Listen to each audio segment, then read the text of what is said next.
نحمده ونصلي على رسوله الكريم اما بعد فاعوذ بالله من الشيطان الرجيم بسم الله الرحمن الرحيم لقد كان لكم في رسول الله اسوة حسنة صدق الله العظيم۔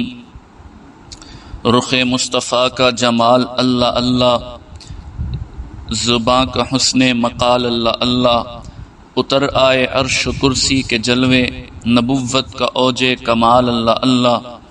جہالت کے لیے مزدع عید و عرفاں، عرب کے فلک کا ہلال اللہ اللہ۔ جہالت کی ظلمت ہر دل سے بھاگی، یہ تنویر شمع خیال اللہ اللہ۔ اللہم صلی علی محمد النبی الامی وآلہ وسلم۔ معزز سامعین و سامعات، واقعہ ہے کہ ایک دفعہ مکہ مکرمہ اور گرد و نواح میں قحط پڑ گیا، کھانے کے قابل ہر شے ختم ہو گئی اور بھوکوں مرنے کا خطرہ پیدا ہو گیا۔ ایسے میں ہر شخص انتہائی غمزدہ اور پریشان تھا۔ عبد المطلب کی اہلیہ کہتی ہیں کہ ایک دن اسی پریشانی کے عالم میں میری آنکھ لگ گئی۔ میں نے خواب میں ایک غیبی ندا سنی، یا معاشر قریش، تمہارے اندر ایک ایسا لڑکا ہے جس کو ان قریب نبوت ملنے والی ہے، اسی کی برکت سے یہ قحط سالی دور ہو سکتی ہے اور رحمت کی گھٹا برس سکتی ہے۔ تم لوگ ایک ایسا بزرگ شخص تلاش کرو جو شریف النسب اور طویل قامت ہو، اس کا رنگ سفید ہو، ابرو گھنے ہو اور بینی بلند ہو۔ اس کے بیٹے اور پوتے سب باہر نکلیں، اہل مکہ کی ہر شاخ سے بھی ایک ایک آدمی نکلے، سب لوگ غسل کریں، خوشبوئیں لگائیں، بیت اللہ کا طواف کریں اور پھر سب میدان میں نکل جائیں۔ وہاں پر بزرگ شخص دعا کرے اور باقی سب افراد آمین کہیں۔ انشاءاللہ اس طرح خشک سالی دور ہو جائے گی۔ عبد المطلب کی اہلیہ نے جب یہ خواب بیان کیا تو لوگوں نے فی الفور کہا کہ یہ صفات و علامات تو صرف عبد المطلب میں پائی جاتی ہیں۔ چنانچہ سب نے ان سے دعا کے لیے التماس کی، جسے انہوں نے بخوشی منظور کر لیا۔ آخر ایک دن مقرر کیا گیا۔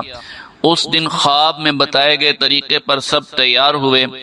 عبد المطلب بھی اپنی تمام اولاد کو لے کر باہر آئے اور لوگوں کی قیادت کرتے ہوئے میدان کی طرف روانہ ہو گئے۔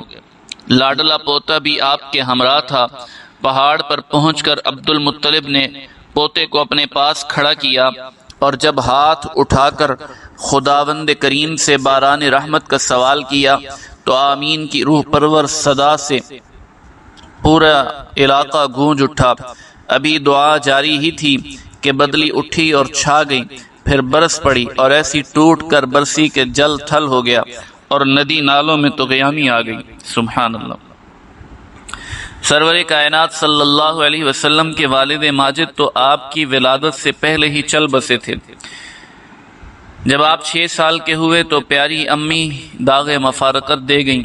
اس کے بعد ابھی 2 ہی سال مزید گزرے تھے کہ محبتیں نچھاور کرنے والے دادا کا دست شفقت بھی اٹھ گیا۔ عبد المطلب کی وفات کا عجیب قصہ کتابوں میں نقل کیا گیا ہے۔ لکھا ہے کہ ان کی 6 بیٹیاں تھیں، ہر ایک انتہائی زبان آور اور فصیح اللسان۔ جب عبد المطلب کو یہ یقین ہو گیا کہ میری آخری گھڑی قریب آ لگی ہے تو انہوں نے اپنی تمام بیٹیوں کو بلایا۔ سب اکٹھی ہوئیں تو ان سے کہنے لگے، میں جانتا ہوں کہ میرے مرنے کے بعد تم مرثیے کہو گی، مگر اس وقت میں تو نہ سن سکوں گا، اس لیے ابھی میرے سامنے کہہ دو تاکہ میں بھی سن لوں۔ سخت حیرانگی ہوتی ہے اس بات پر کہ ان خواتین کی قادر الکلامی کیسی تھی کہ انہوں نے بغیر کسی قسم کی تیاری کے اسی وقت یکے بعد دیگرے 6 شاہکار مرثیے کہہ ڈالے۔ آخری مرثیہ ختم ہوا تو اس وقت عبد المطلب کی زبان بند ہو چکی تھی، تاہم انہوں نے سر ہلا کر اپنی پسندیدگی اور اطمینان کا اظہار کیا اور پھر ہمیشہ کے لیے اپنی آنکھیں بند کر دیں۔ اس دن مکہ والوں پر رنج و غم کا پہاڑ ٹوٹ پڑا تھا، کیونکہ ان کا محبوب سردار ہمیشہ کے لیے ان سے جدا ہو گیا تھا۔ عرب یوں تو بڑے دل گردے والے لوگ تھے، مگر یہ صدمہ ہی ایسا تھا کہ سب کا رو رو کر برا حال ہو گیا۔